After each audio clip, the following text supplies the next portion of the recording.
morning, I'm Lori. I'm the founder and CEO of Waste for Good. So the idea of Waste for Good started from the discontentment of the developed mobile app, which eventually turned into automatic and solar-powered bin, which fueled by our compost activator solution.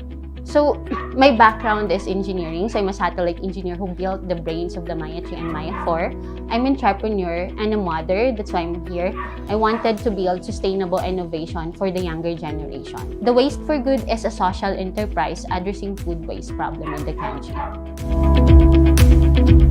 Kasi yung vision at saka values talaga ni Waste for Good is hindi lamang mag-create ng sustainable innovation for sustainable environment, but also to scale up the mindset to offer growth within the organization and the community.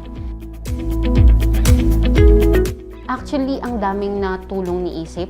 Hindi lamang yung technical as a founder, but also the self-awareness. Kasi ang dami niyang pinoprovide sa social entrepreneur kagaya ko. So, pag social entrepreneur ka kasi, or entrepreneur, ang daming mag-feed sa'yo along the way of inputs. And then, what Isip provide is the mentorship na kailangan as a founder, maging self-aware ka for your self-management. At also then, ang naitulong niya sa amin ay yung scaling up our impact on a marketing level. So, tinutulungan kami ng Isip na i-scale up yung information or i-disseminate yung information about our social enterprise, and also pag-refine din ng market namin, and also the grant help us, lalo na yung 100-day plan, na i-refine yung business model namin and then yung product positioning. From November until now, we already set up like 2 urban farms, and then may nakaset pa na 3. Aside from that, nagkaroon kami ng demo farm, at saka nagkaroon kami ng Farm for Bayanihan.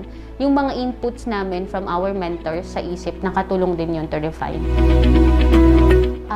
Yung most fulfilling aspect ng job as a founder and a social entrepreneur, yung nakikita ko yung grateful or yung happiness sa mga taong natutulungan ko. Like, kasi kahit pagod ka, pag nakikita mo na ganun yung impact mo sa ibang tao, masaya na ako.